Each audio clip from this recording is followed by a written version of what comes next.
The curse of the Los Angeles Clippers comes from a rich history of being one of the most embarrassing franchises in the history of sports. It took them more than 50 years just to get past the second round of the playoffs. But contrary to their historic reputation as losers, they've quietly been one of the winningest teams in the NBA for well over a decade.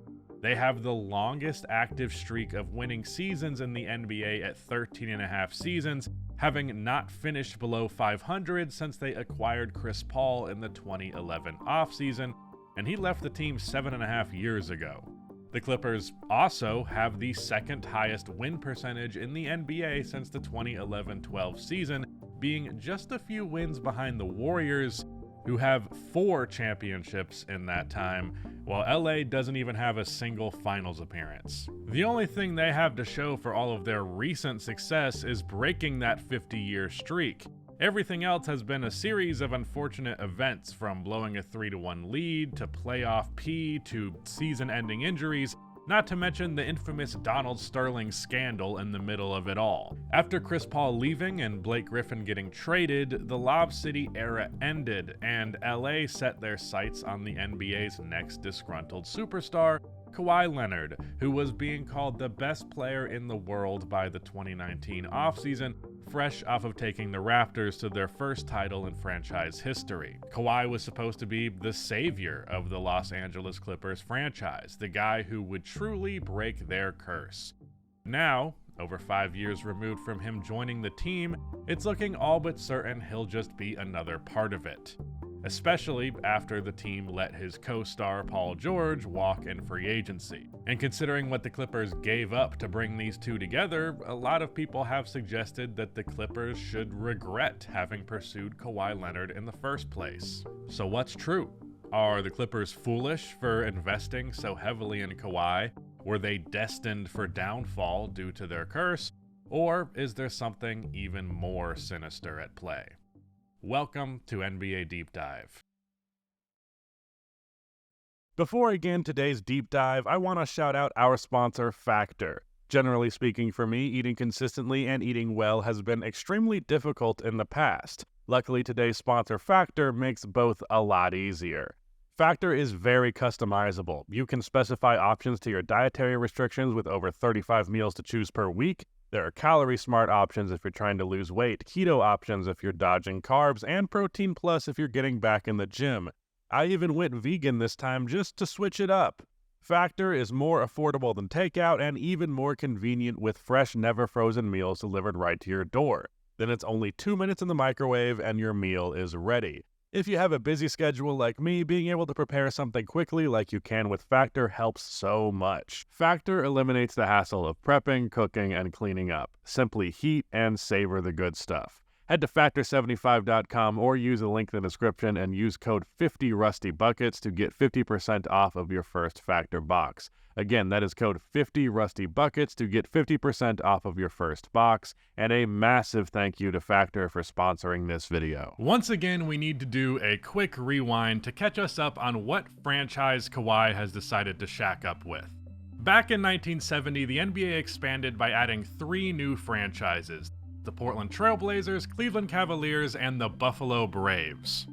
2 of those teams you probably already know, as they have remained in the city where they originated and still go by the same name. The Buffalo Braves, on the other hand, are an NBA franchise lost in time. They set a shameful record that still stands today, scoring the most points in a fourth quarter ever against the Celtics on October 20th, 1972, just to still lose the game anyways, as they had entered the fourth trailing by 43 points. But on that embarrassing team that put up that humiliating record was a bright spot for the Braves' near future. See, all this historic badness resulted in the Braves landing the number 2 pick in the 1972 draft, which they used to select Bob McAdoo, who would win Rookie of the Year in 1973. But the Braves still failed to make the playoffs. It wasn't until his following season that Bob would make a superstar leap, winning both the scoring title and leading the league in field goal percentage while dragging the Braves to their first ever playoff berth. The rest of the team was less than historic, but McAdoo was talented enough alone to get them a chance to technically compete for a championship. Unfortunately for them, they would face the eventual champion Boston Celtics in round 1, and though they put up a good fight, losing was basically inevitable. The following year, 1975, Bob McAdoo would win MVP at just 23 years old, again winning the scoring title, this time bumping his average to 34.5 points. But the Braves would lose in round 1 again, this time to the Washington Bullets, and then in 1976, they'd advance in the postseason for the first time, beating the Philadelphia 76ers in overtime of Game 3 of a best-of-3 series on this free throw from Bob McAdoo, where a Sixers fan was ejected for shaking the basket before going into round 2 to once again lose to the eventual champion Celtics. The woman shook the basket, trying to give Mac a moving target. You know, when he made the 2 free throws to tie the game, somebody moved the basket, too. That's the second time it's happened, and the players have all complained about it. That could be it. Going to be awful touch for the 76ers to catch Buffalo now, a 3-point lead with 17 seconds left, but they have come back, and now they call a timeout. So up to this point, though they haven't won a championship, the Buffalo Braves started off as a pretty successful expansion team. They won a playoff series and had a superstar who already won an MVP and multiple scoring titles. But after that, shit gets really weird. In the 1976 offseason, the Braves would draft Adrian Dantley with the 6th overall pick, an eventual multi-time scoring champion. And soon after that, they'd land Moses Malone from the Portland Trail Blazers, who feared they wouldn't have room for him in their front court with Bill Walton and Maurice Lucas. Malone would go on to be one of the greatest players of all time, one of just 9 players in history with 3 or more MVPs, just not on the Braves. This team with 2 league MVP level big men and a guy who averaged 30 points per game for 7 seasons just completely fell apart for no good reason.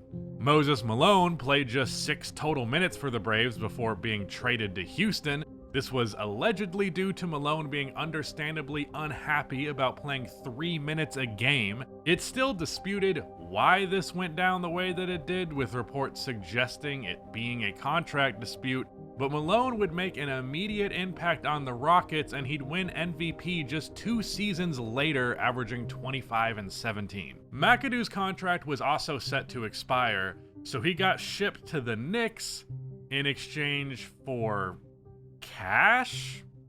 They traded an MVP for cash? What on earth happened in 1976? Welcome to the Conspiracy Corner. It's a conspiracy corner because there was literally a conspiracy to sabotage the Buffalo Braves. It is just greed and billionaires doing what billionaires do, and it all starts with Kentucky Fried Chicken. We actually learned about this from a Reddit post. It's from 5 years ago from a guy named Walter Dog. It is about as well researched as it gets, especially for a Reddit post, so shout out to him. I fact-checked it about as much as I possibly could. The link to the post will be in the description if you want even further details. Alright, this is ridiculous. I gotta take this shit off. Much better. The conspirator in question was named John Y. Brown Jr.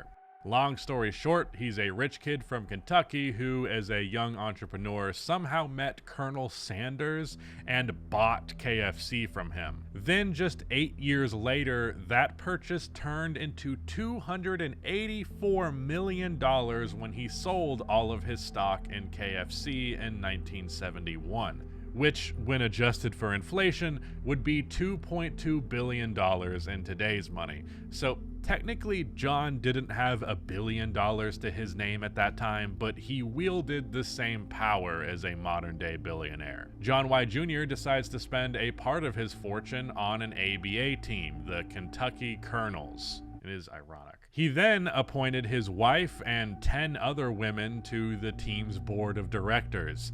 The GM quit, the coach left, and then the guy who replaced him coached for 1 year, and then died. John Y. Brown Jr. then gave Hubie Brown his first ever professional head coaching gig, which is wild to think about. The Kentucky Colonels actually won an ABA championship in Hubie Brown's first season with the league's best defense, and things were good. The Kentucky Colonels weren't at risk of being relocated. They had won a championship. They got the 6th highest attendance in basketball. But John Y. Brown Jr. is claiming that he lost hundreds of thousands of dollars in the process. He ends up selling one of his best players for $500,000 in cash, who still had a good 10 years left in his career. He also came up with the idea of having the ABA versus the NBA in a head-to-head match for a $1 million prize, featuring his championship Kentucky Colonels versus the NBA champion Warriors, but the NBA said no. With the ABA merger being inevitable, it looks like the Colonels have a chance to merge into the NBA, and rather than that, he decides to fold the team for $3 million. After all of that, he just let the team stop existing for more money. Not even months later, in 1976, John Y. Brown purchased half ownership of the Buffalo Braves. So to answer the question, what on earth happened in 1976? John Y. Brown Jr. is what happened. So why did this KFC billionaire flip-flop on owning a basketball team after selling out his precious Colonels and letting them fold? Well, before John Y. Brown Jr. actually bought the Braves, another guy wanted to buy the team and move it to Miami by the name of Irving Cowan. He's a hotel guy. Probably just wanted to juice his hotel business by having 41 routine major events in immediate proximity to his hotel, but the city of Buffalo sued and the transaction did not go through because of it. John Y. Jr. knew this, and he also knew that the city of Buffalo had a certain condition in their contract with the Braves that said they needed to sell 5,000 season tickets every year, or else the agreement is void. So knowing this, and that there's a market to move the Braves to a new location, he knew that all he had to do was not sell 5,000 season tickets, and he could get out of this deal and make a better, quicker one. So in an effort not to sell season tickets, to tank the team and burn it all down, they trade away Rookie of the Year Adrian Dantley, they trade away Moses Malone, and they trade away Bob McAdoo for cash. If that trio managed to stay together, or at the very least had they gotten more out of trading them,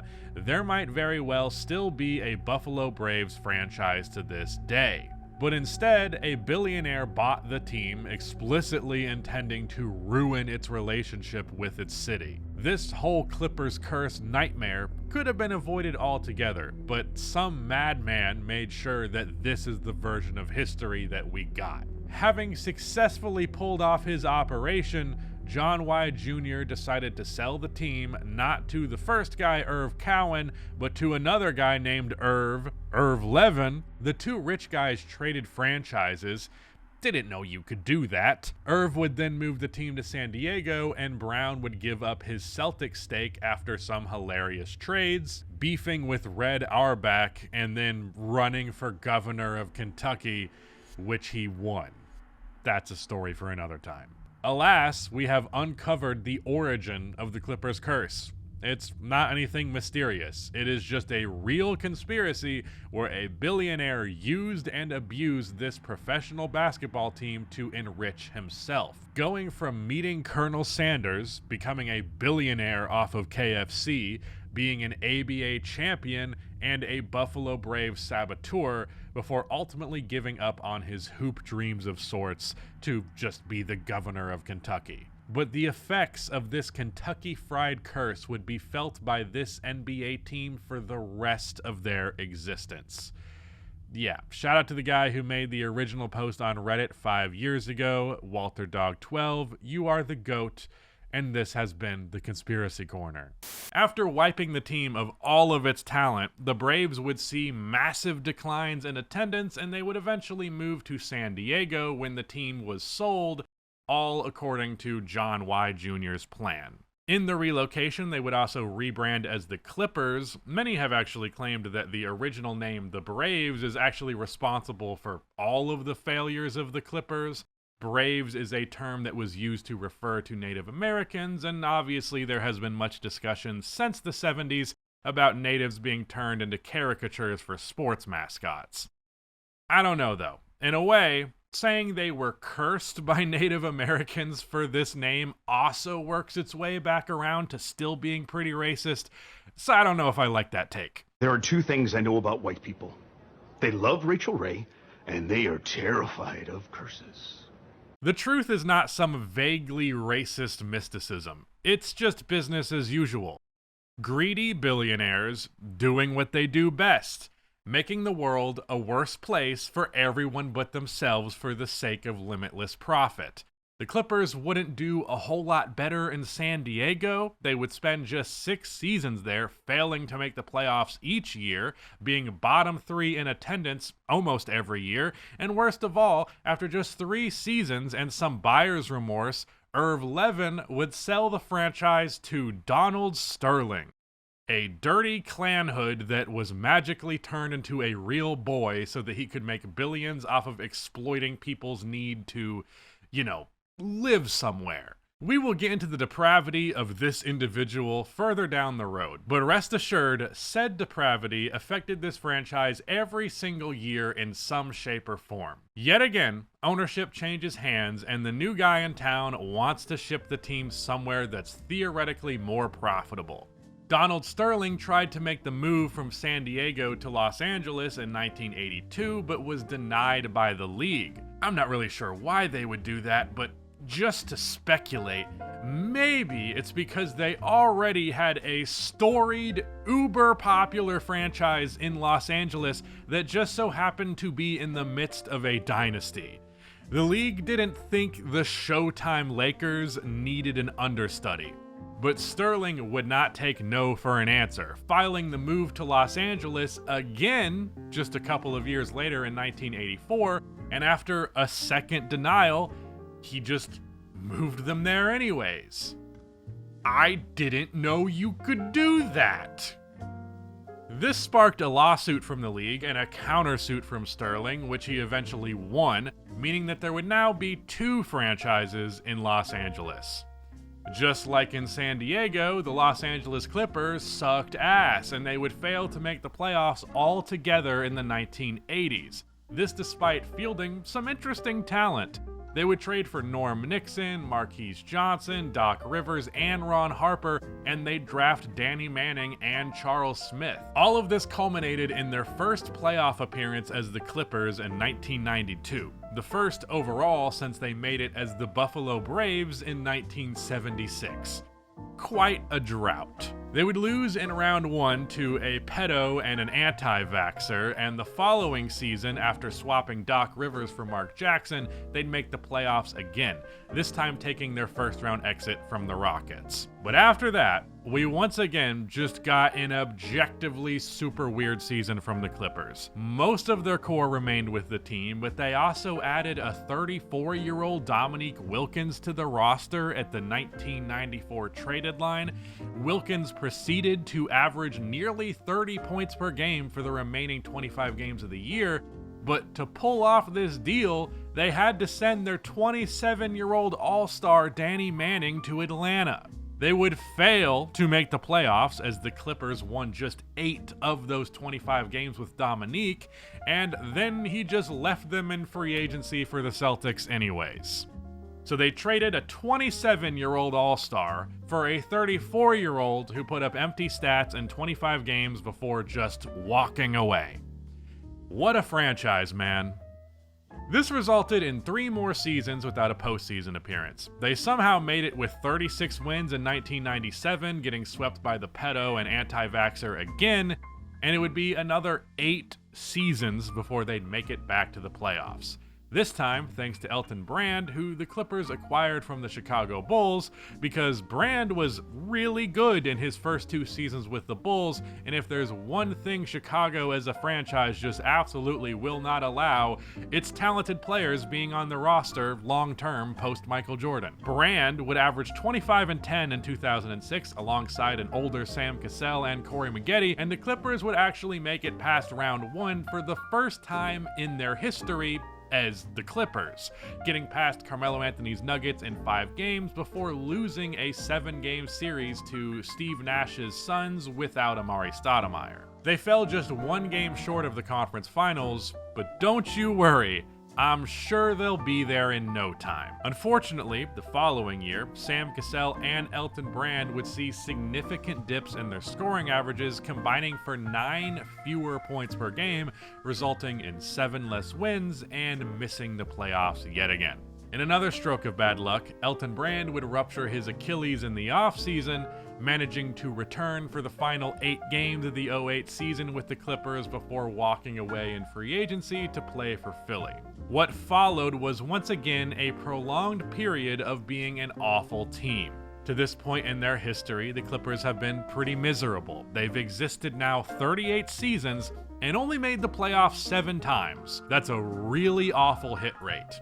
Other than McAdoo in their Buffalo days, they haven't had a superstar. There's not really much of anybody worth remembering in this team's history. Whenever the Clippers were good enough to make the playoffs, they made it with forgettable teams that only spent a year or 2 together. But then something big happened.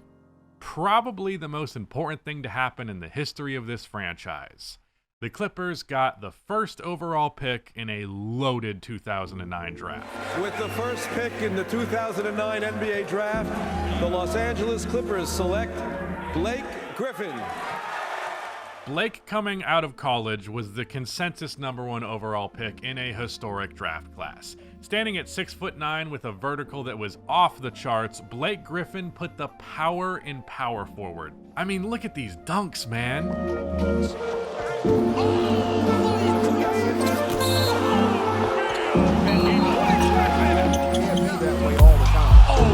But Blake wasn't simply a run and dunk man. He was also a great ball handler, passer, a decent mid-range and eventually 3-point shooter, and he had a pretty good, if unconventional, back-to-the-basket game. He could pull down the rim, but also orchestrate your offense, and after getting injured and missing what would have been his first year, Blake would have the best rookie season the NBA has seen since Tim Duncan. Like Duncan making the All-Star game in the process, unlike Duncan, he also participated in the slam dunk contest and won the damn thing. You would have thought Tim Duncan would have played in the dunk contest given his name, but I guess not. Blake's rookie year was a real moment in the NBA. He quickly became one of the league's most marketable superstars, and suddenly the Clippers had more attention than ever. Blake, do you believe you can do this? You gotta believe. The Clippers also had some exciting young talent to pair with him. DeAndre Jordan, another high-flying big man. He was far less versatile overall, but in terms of punching it into the rim, DeAndre could hang with Blake. The lob. The jam! Oh, what a monster jam by DeAndre Jordan! And Eric Gordon was a 22-point-per-game scorer at the 2-guard position alongside Blake this year. Despite Griffin's insane impact as a rookie, the Clips would only win 32 games this season. To make matters worse, in an effort to put talent around Blake quickly, they would trade their first-round pick for Mo Williams, and despite having a 2.8% chance, the pick went #1, and Kyrie Irving went to the Cavs instead of LA. The Clippers' curse never sleeps. But in the 2011 offseason, the Clippers would make it all the better with a move that would bring it all together. Such a cliche, but for the Hornets, the third time was a charm. After 2 failed attempts to trade superstar Chris Paul to LA, the Hornets finally succeeded. So one of the greatest athletes to ever represent New Orleans is officially a member of the Los Angeles Clippers. Yeah, this was a massive moment for this franchise. For 2 reasons, really. #1, it's fucking Chris Paul. Forget all that lame shit you see 12-year-olds on Twitter saying about CP3. If you were there, you know how lethal the guy was. Chris is one of the greatest guards in league history. I personally believe he is the greatest pound-for-pound player ever, as the dude is barely 6 foot tall. No offense to Allen Iverson. But number 2, and honestly more important in the spiritual sense, in terms of what feels good in your soul, they actually got one over on the Lakers. Or at least benefited heavily from David Stern bending over the Lakers, which allowed the Clippers to swoop in and make Chris Paul the savior of the LA Clippers, not the Lakers. I know that had to feel good. Little brother gets the toy this time. The Lakers were on their way towards a dark period in their franchise, as their recent championship core was starting to age. Meanwhile, for the Clippers, well, LA is their city now. In fact, it's Lob City now. Again. The lob. Again. Are you kidding me? Oh, crosses over, drives and scores. AJ Redick. Ball again against Iguodala. There it is for the lead. Look out.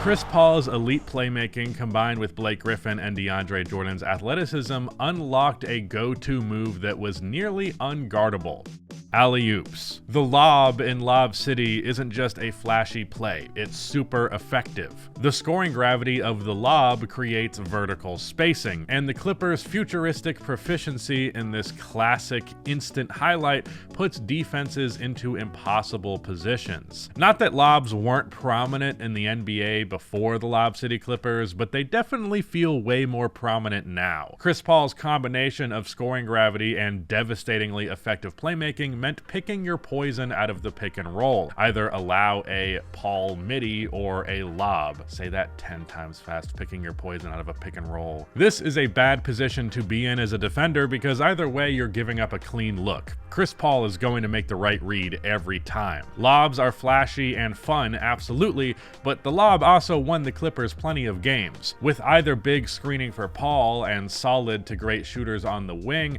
a good shot was almost always the outcome. The rest of the roster beyond those three was not all that good out of the gate, which meant it took a year or two for them to be true contenders. In their first season, the Lob City Clippers made a respectable playoff run, actually defeating the grit and grind Memphis Grizzlies in a low-scoring Game 7 on the road before being swept by a much more seasoned Spurs team featuring a rookie Kawhi Leonard. The 2012 offseason brought Jamal Crawford and Matt Barnes to the team. Matt was a 3-and-D wing, and Jamal, well, he could do stuff like this. Crawford at distance. Oh, what a beautiful move to free himself.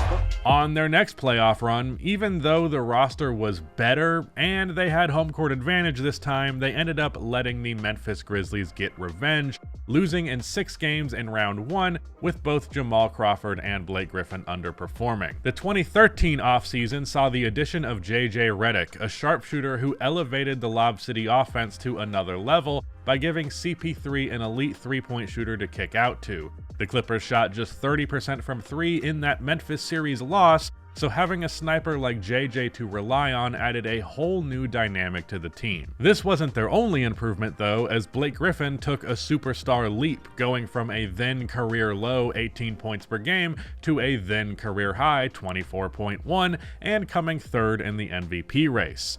While DeAndre Jordan led the league in rebounding and became a Defensive Player of the Year candidate, and Chris Paul had a classic Chris Paul season by leading the NBA in steals and assists again, his first time in LA. The Clippers went from 4th in offense to number 1 and entered their prime as legitimate true contenders. In the 2014 playoffs, they survived a tough 7-game series against the up-and-coming Golden State Warriors in round 1. Even though the Clippers had to overcome a monstrous distraction.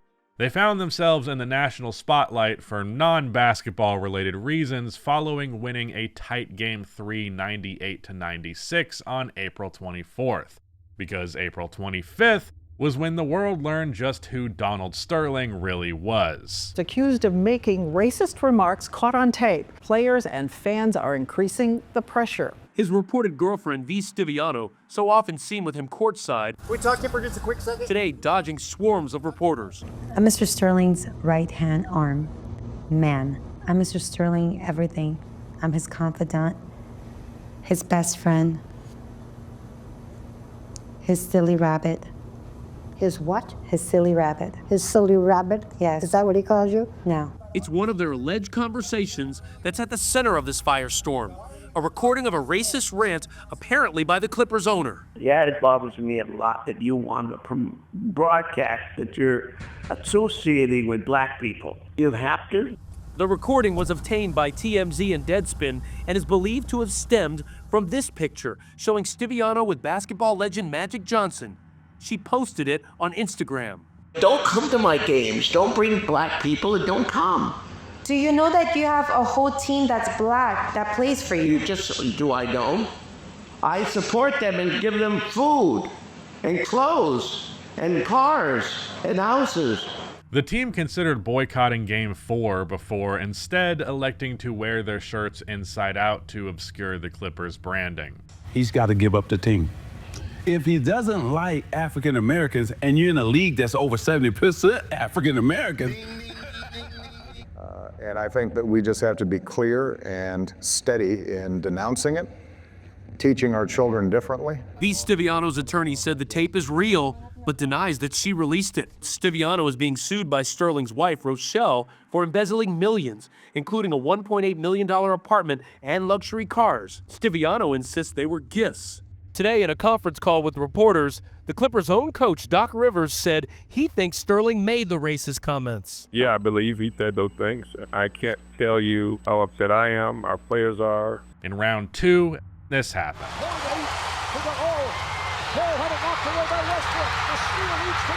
Jackson is fouled by Barnes. And out of bounds. Down by 2, Westbrook for the... And he was fouled on the 3. Down to 3, down to 2. Trying to get it down low, and he popped it. Took it away. Yeah, the idea that Paul is some historic playoff choker is wildly overblown, but if one were to make that point, this is probably the first example cited. But the Clippers blowing it in the playoffs ultimately felt insignificant in the wake of the Sterling scandal.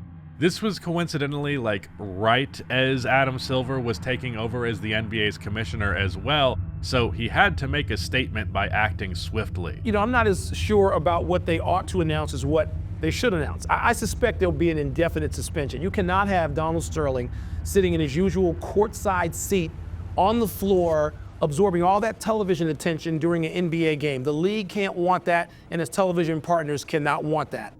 But I think there's something beyond that, and they'll do that until they can try to figure out a way to transfer ownership to someone else. Not transfer, to allow them to sell the team. But Mike, they can't force him to sell. So how does this happen? And what the fine can only be $1 million maximum? We're talking about a group of billionaire owners, most of those other 29 that will assemble or reach each other by conference call. We're talking about some of the richest and most influential people in the country in other business areas. And certainly when they, put their minds together, they can decide if they don't want this person being their partner anymore. Effective immediately, I am banning Mr. Sterling for life from any association with the Clippers organization or the NBA. There was plenty of time for the National Basketball Association, considering the reporting that was done, to have reacted and put him on a short leash or have a zero tolerance policy years ago. How it got to this point is really pretty mysterious. Sterling has been accused of racism before. He was by the Justice Department for refusing to rent apartments in his real estate developments to minorities. Unfortunately, with the way this country works, there wasn't much the NBA could do about this in terms of genuinely significant punishment. All they could do was force Sterling to sell the team and give him a hefty fine, but he was also going to be able to charge full price when he sells it. Oh no, billions more dollars in wealth. What a brutal sentence. It's almost like the system is built around letting guys like this weasel their way out of everything. usually better for it on the other side. At least now he's a household name exclusively because he's such a shithead.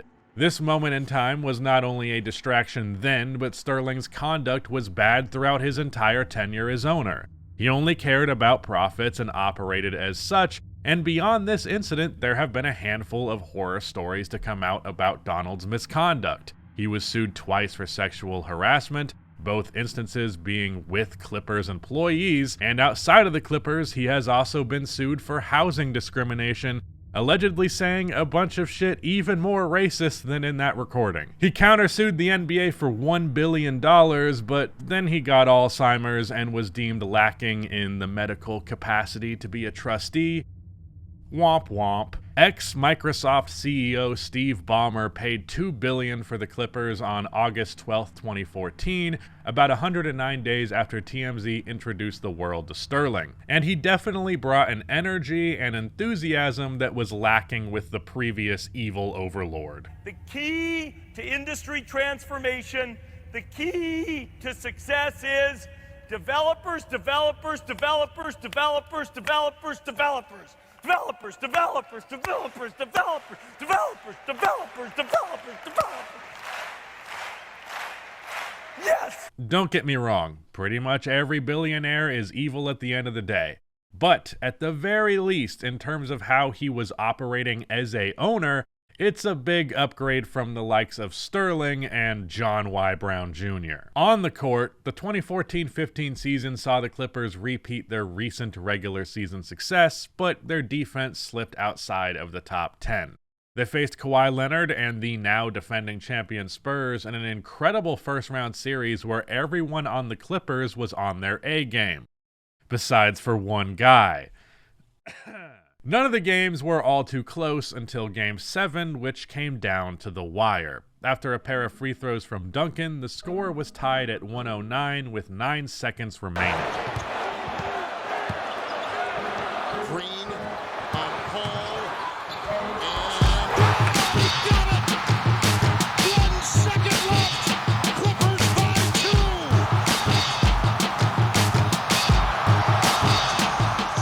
I don't think Chris Paul gets enough credit for hitting a Game 7 game winner, especially given his reputation as a playoff choker. Round 2 was against the runner-up for MVP James Harden and the Houston Rockets.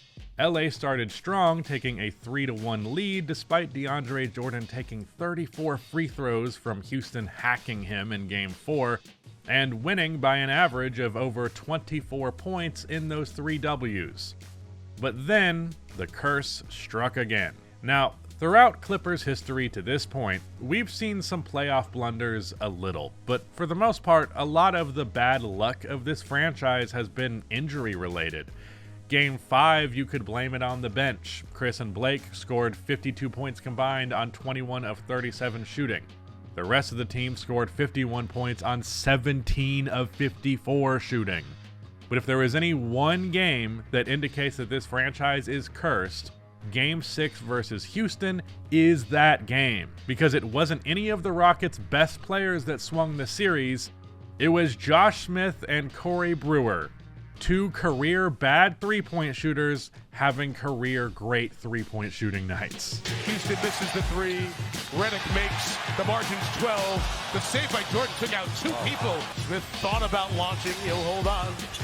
9-point game. Now Smith will take the 3 and hit. And it's down to 6. Josh Smith for back-to-back. Triples. Incredible. All even at 102. Houston for the lead. It is Brewer for 3. And he hit it.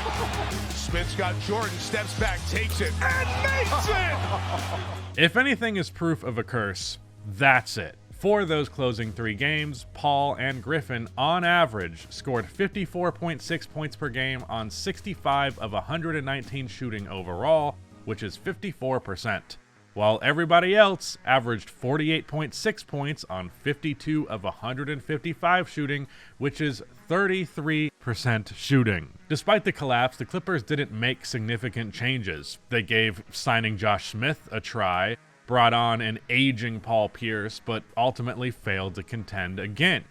2 more disappointing years of injury-riddled first-round exits come and go, and Chris Paul breaks up the band by asking for a trade to be sent to the Houston Rockets on June 29, 2017. 2017 was also the year that team owner Steve Ballmer reached an agreement with the city of Inglewood to bring the Clippers to their own stadium. So rather than tear down the current roster and rebuild, he opted to re-sign their franchise player Blake Griffin to a max deal on July 18th, promising that he would be a Clipper for life, only to trade him to Detroit later that same season for Tobias Harris on January 29, 2018. Griffin ended up playing his best basketball in Detroit before injuries derailed his career, while Ballmer's Clippers looked towards a new era. What was really weird about how LA went about this new era was the way they didn't invest in young players almost at all. The CP3 and Griffin trades, plus Ballmer's willingness to spend in free agency, brought in a ton of established role players like Patrick Beverley, Montrezl Harrell, Avery Bradley, Lou Williams, Tobias Harris, and Danilo Gallinari. They remained competitive, narrowly missing the playoffs at first with a 42-40 record. They also drafted Shai Gilgeous-Alexander in 2018 and proceeded to win 48 games in the 2018-19 season, good enough for the 8th seed, and they would even push the number 1 seed Warriors to 6 games in round 1, but there was just no way this team could overcome Steph Curry and Kevin Durant. But behind the scenes, bigger things were happening. See, 2019 wasn't just when these ragtag Clippers stole 2 wins from a super team in the first round. This was also when Kawhi Leonard was post-beef with San Antonio, and it had been reported that he wanted to play for either LA team before being shipped to Toronto and winning a championship. So I guess this is real. What does it feel like knowing, okay, y'all are Clippers now, together here? It feels great. I think seeing that kind of solidified it, opened that chapter of this new journey that we're going on. Still kind of surreal. All right, let's do this one last time. What team is Kawhi joining here? Let's start with his co-star Paul George. PG has had an interesting career to this point. He's spent his career not only being one of the best perimeter defenders in the NBA and low-key one of the best three-point shooters ever, but he also had the athleticism to devastate opponents at the rim. Within just a few years of being drafted by the Indiana Pacers in 2010, Paul rose to superstardom, winning Most Improved Player in 2013 and presenting the only real obstacle to the Big Three Miami Heat in the East, forcing them to a Game 7, while George was doing stuff like this. Here comes George, got the step and stuffs one move and counts on the foul. We are seeing a superstar in the making here with Paul George. Unfortunately, the Pacers roster eventually started to lose a lot of the chemistry that made them so good, and the landscape of the NBA evolved faster than the team did. In the summer of 2014, Lance Stevenson left Indiana to sign with Charlotte in a hilariously failed effort to be a star in his own right.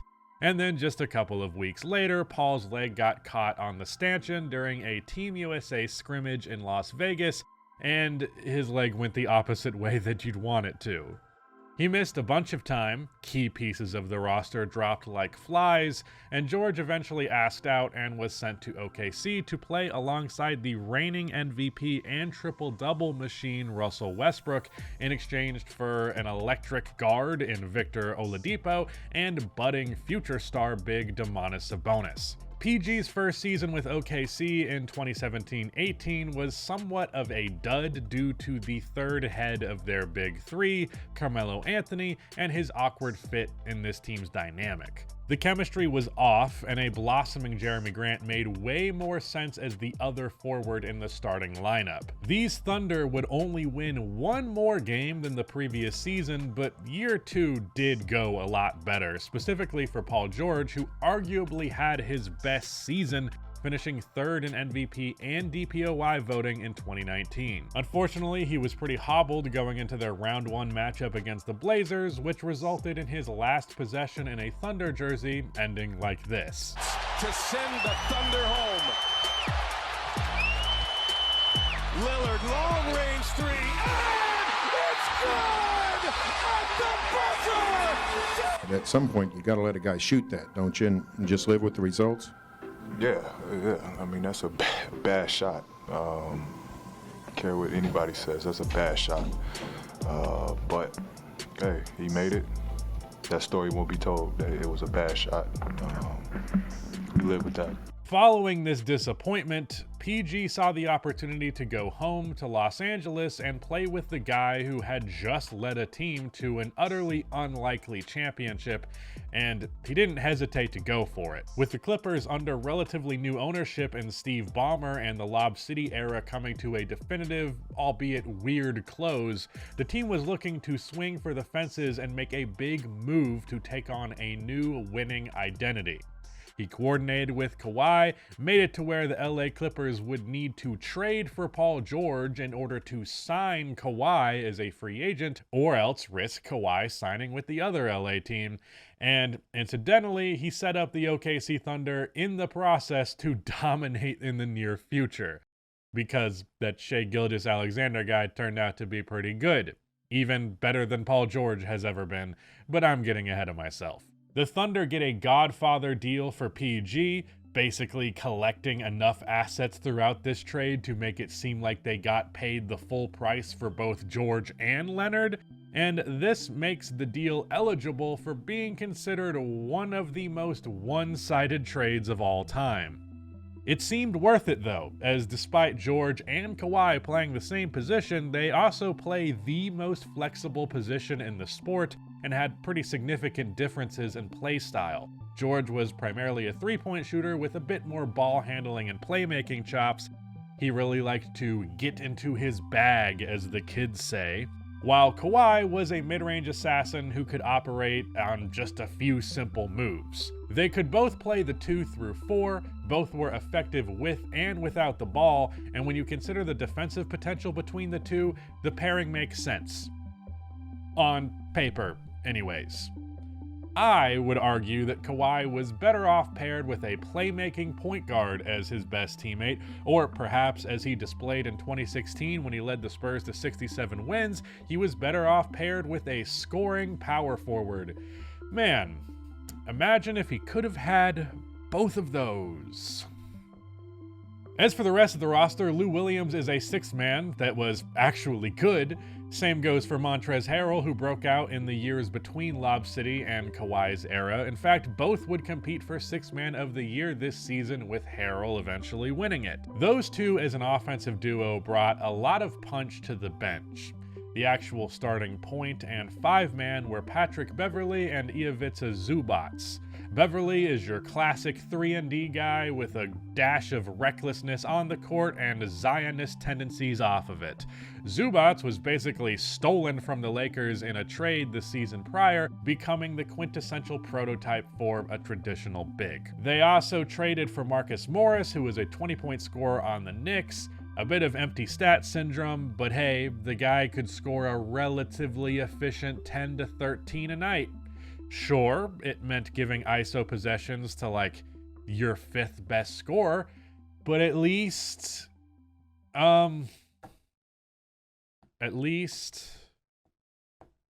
this was a good roster, no doubt, with many understandably calling the Clippers a super team when it all came together. But in hindsight, this roster was riddled with flaws.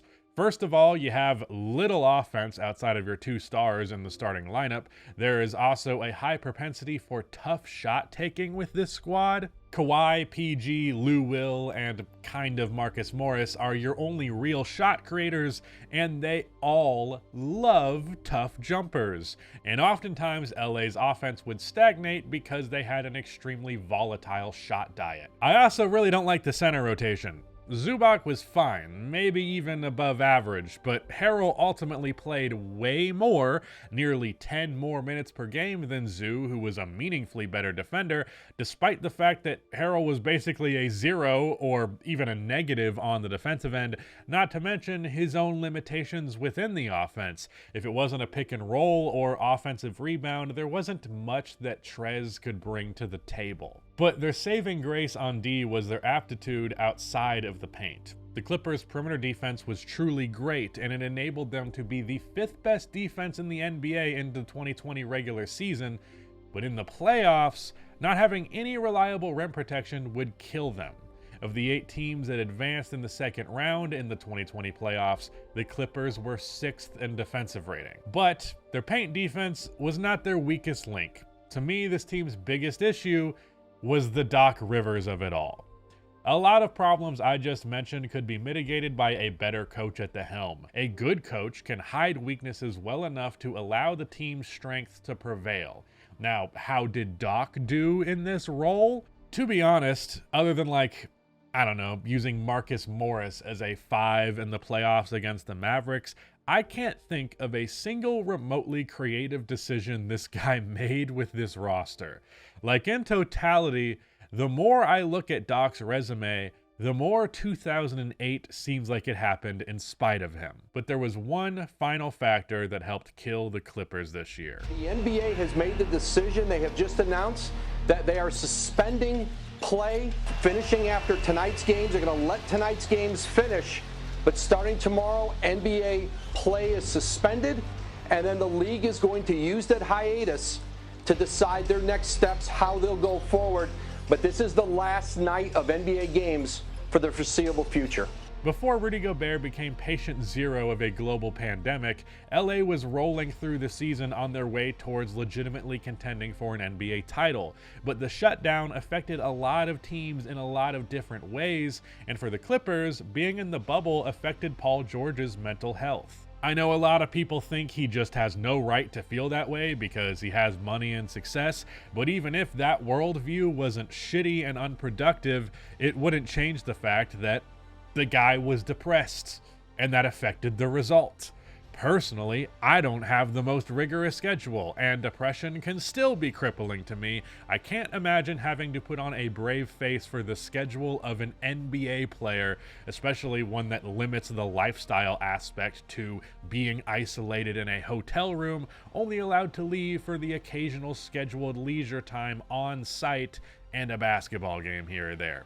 Montrezl Harrell also experienced a death in the family, and that affected him and his performance. But with all that said, every team has stories like this to some degree or another. Hell, the eventual champion Lakers lost their starting shooting guard due to the bubble. Great teams persevere. Unfortunately, however, great isn't quite the word that I would use to describe this team. Smith to inbound. Back to Doncic. Doncic pulls up, three-pointer. Bang! Bang! It's good!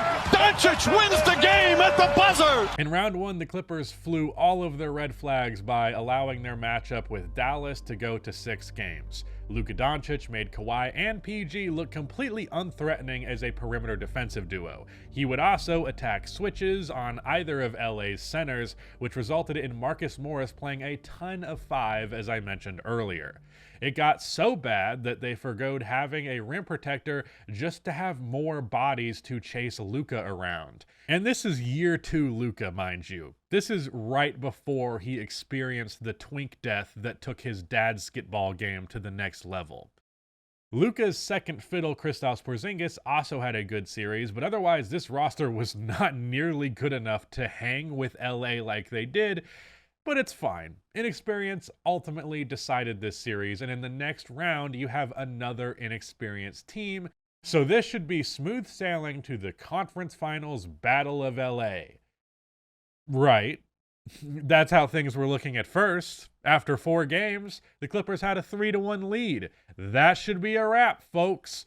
No one could mess up a lead like this. This isn't like something the same head coach did and was somehow not fired for like 5 seasons ago. The assessment that the Nuggets were inexperienced is mostly true, but they were freshly experienced in one thing: making a 3-1 lead comeback. The series just before this, the Jazz took a 3-1 lead, and then Jokic and Murray closed the series in the last 3 games, averaging a combined 64 points a night. They kicked ass with their backs against the wall, and that gave them the confidence they needed so that in round 2, when they looked over their shoulder and they saw a wall again, they smiled and locked in. Out to Jokic. 2 on the shot clock. Hoists an off-balance jumper. Oh! It finds net! Murray, long three-pointer. It's good. Nuggets trying to extend this to a game 7. Jokic forces Murray one up. trying to get it. Shot clock winding down. Murray puts up a three. LA allowed 108.6 points per game for the remaining 3 after allowing just 97.5 points per game in the first 4 games. And offensively, they put up a measly 89 points in Game 7. In that game, Kawhi and PG shot a combined 10 for 38. Jesus H. Christ. They've gotten a number of second shots, though. George, way off. Hits the side of the backboard. I went back and rewatched this Game 7, and I remembered my take at the time being about effort. And I thought maybe that was a lazy take from the past. Effort is often scapegoated because you can't think of a more complicated technical reason why something is wrong with a team. But no, 2020 me was spot on. This team lacked effort to the fullest degree. It looked like they didn't believe in the cause. It looked like they didn't like each other. You don't have to be friends to win championships, but it usually helps. Lou Will, years later, said the Clippers just didn't care, which a lot of people called bullshit on, but honestly, I believe him. Really, he probably shouldn't have been as honest as I think he is being. It was a struggle to get us to the bubble to begin with. We didn't even want to go, you know, so I think just mentally we came into it without just the right mindset to finish the job. Effort killed them. Roster construction issues killed them. Doc Rivers killed them. PG playing depressed killed them. But you know, I'm not just gonna let this slide, man. Yeah, I'm looking at you, Kawhi. You're the subject of this video. He himself was arguably the biggest perpetuator in the nonchalant attitude. Yes, Kawhi is a reserved guy, but you never got the impression that he didn't care in his Toronto run. But here, he played like a lifeless husk. Oh, look at this. That's gutsy by Marcus Morris. Look at Kawhi. Is he going to smile? No! In 2 of LA's losses in round 2, Kawhi had 13 points on 4 of 17 shooting and 14 points on 6 of 22 shooting. That's going to kill you even without the bad body language. The guys in Toronto rallied behind Kawhi, but now everybody on this team feels like his coworker. Maybe the energy was killed for them by the bubble, maybe their mindset was their biggest obstacle, but one positive did come out of all of this. Doc Rivers resigned as head coach. I just imagine like shitty confetti effect and then like, celebrate good times, come on. And with some retooling to the roster, there was still ample opportunity ahead for the Clippers. To make things even better, their new head coach, Tyronn Lue, is legit one of the best in the business, having won the title with LeBron and the Cavs in 2016. They added some more depth on the wings, but failed to really address the 5 issue. They just opted to start Zubats, and he did a fine enough job. Lou Williams had his role reduced, which was for the better. Kawhi and PG both missed around 20 games, but they were available for the postseason. So here comes round 1, yet again versus the Mavs, and this time, LA's even a bit better than last year. But Luka just kept stringing the Clippers along. Luka averaged video game numbers for the entire 2021 series. This time, he got way less help from Porzingis. Luka was just on another level, so it didn't matter. But Kawhi Leonard also played like a demigod. These two matching up was the highlight of round 1 this year. I remember it very fondly. Reggie Jackson even emerged as the lead scoring guard after an injury to Lou Williams. It wasn't a great sign for LA that this went to 7, but honestly, Luka was really on something else. The Clippers ended up winning Game 7, 126-111. In the first 2 games of round 2, it looked like LA would somehow miss the conference finals yet again after going down 0-2 to the Utah Jazz thanks to a scorching start from Donovan Mitchell. But Kawhi and PG combined for 65 in Game 3 and 62 in Game 4. Unfortunately, however, Kawhi would get hurt and he would be out indefinitely. The Clippers' curse never sleeps. To his credit, Paul George managed to get the Clippers 2 more wins and advance them to the Western Conference Finals, which has evaded them for now 50 years. It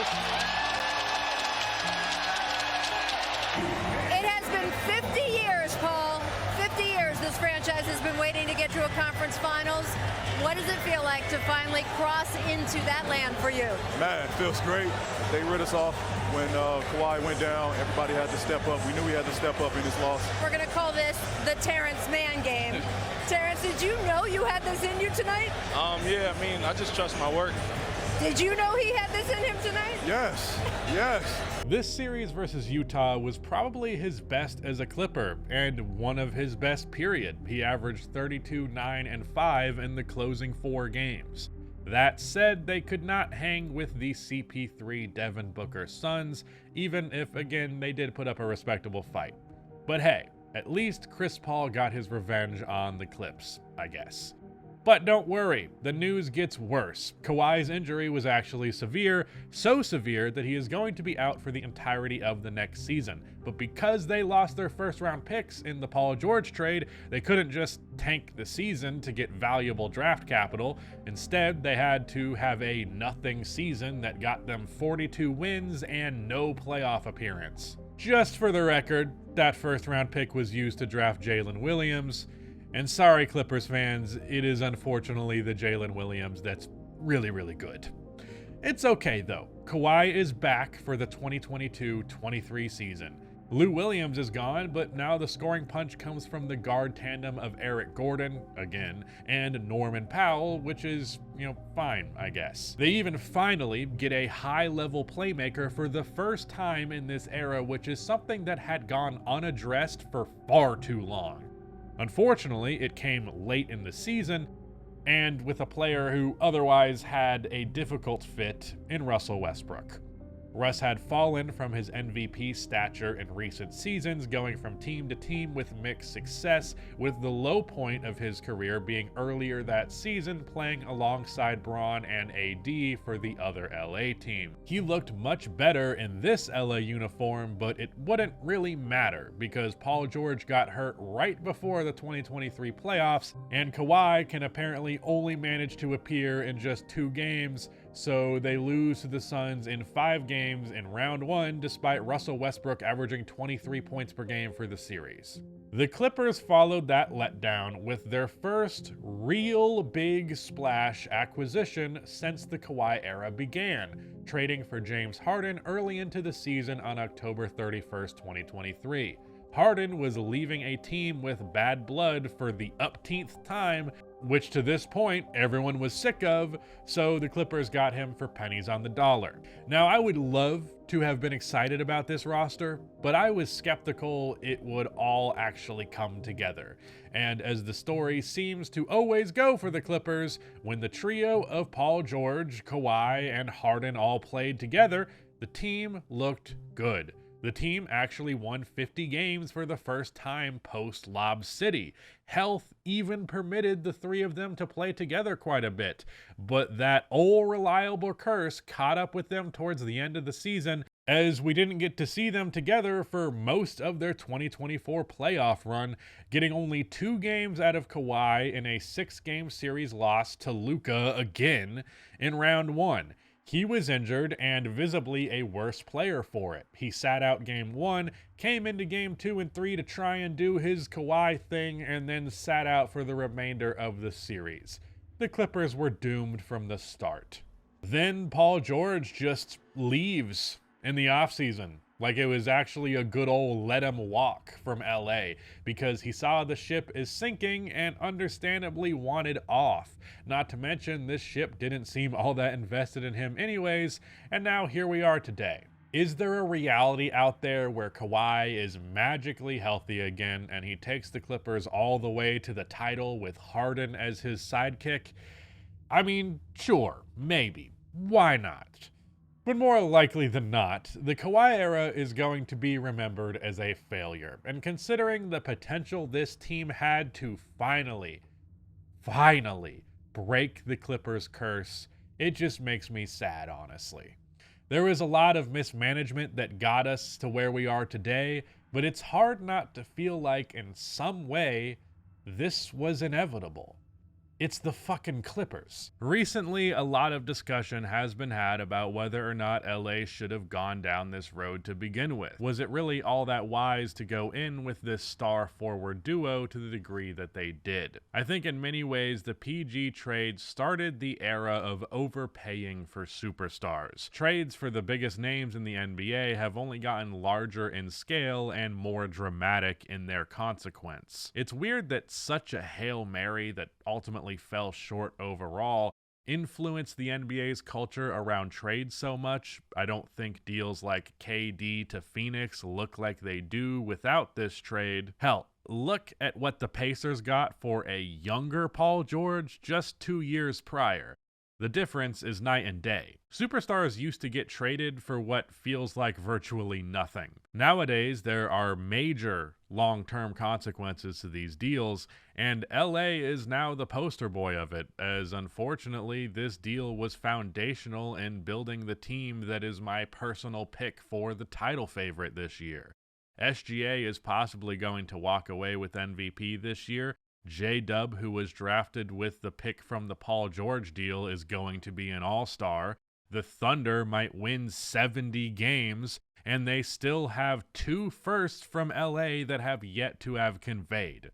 The Clippers are built around 2 aging and increasingly injury-prone stars, a couple of high-quality role players who could net you a pick or 2 in a deal, but otherwise they have no real assets. No real future. Things are fucking bleak. So, should LA regret the PG trade, a deal they did explicitly to secure Kawhi Leonard? Well, yes and no. With the power of hindsight, yeah, if the Clippers could do it all over again, maybe they would. But you can't judge this on hindsight. When all of this went down in the summer of 2019, everyone's collective reaction was, wow, that's a lot of assets, but yes, it's worth it because PG and Kawhi are coming off of their best seasons. Kawhi was rightfully in best in the world conversations, and considering they didn't have that much direction otherwise, making this deal is a no-brainer. Any GM across sports history would do this if presented with the same circumstances. Yes, as a Clippers fan, it would make sense to be a little bitter watching SGA hoist up that trophy. But if it helps you stomach it any better, so long as Kawhi was dead set on going to LA, which he clearly was, you were never keeping SGA. This is always how it was going to go down. The only what-if scenario here is what if the people involved in this were fundamentally different people in fundamentally different circumstances? And I gotta tell you, that sounds like a really shitty what-if. The real what-if I walk away from is wondering, what if the world wasn't organized in a way where the emotional whims and greed of billionaires have major negative consequences for everybody but themselves? What if the Buffalo Braves moved to Cincinnati? What if Donald Sterling wasn't a landlord? What if Steve Ballmer never cried at those developers? Yes! What if the Spurs doctors listened to Kawhi? What if he stayed on the Raptors? What if we could go back in time and somehow fix all of this? We may never know about our imaginary pasts, but we can always imagine a better future. A better world is possible. Curses aren't real. Thank you so much for watching this video, especially if you made it to this point. If you did so and you are not subscribed already, I'd really appreciate if you did that and drop a like as well. But the best thing you can do to support this channel is check us out over on Patreon, where you get access to content early, access to a Discord with other like-minded basketball minds, I guess. The internet is becoming an increasingly toxic and unsafe space to exist in, even if all you want to do is just talk about basketball. As unfortunate as that is, we are hoping to provide some level of sanctuary here. Again, that's available over on Patreon. You also get your name playing at the end of the video like these guys here. Shout out to all of our patrons for their support. It means the world. Seriously, it really does. Also, if you just want to get more Rusty Buckets more consistently, the second channel / it's kind of the main channel just in terms of the upload frequency, but that is also linked in the description. We upload way more often there about more current events. That link will be in the description. I really appreciate you for watching. Hopefully in 2025, we'll be uploading a little bit more consistently. Also, I do want to give you a heads up. The next video that's going to be on this channel is going to be a supercut, which is combining both the Kawhi Leonard Raptors video and this one, plus a whole bunch of extra stuff about the Spurs tenure and just kind of bringing Kawhi's whole career arc together. So look forward to that. Should be out really, really soon. And yeah. Is that the plan? Okay. We're actually going to have an all-star video come out first. Apparently. I don't know. We'll see.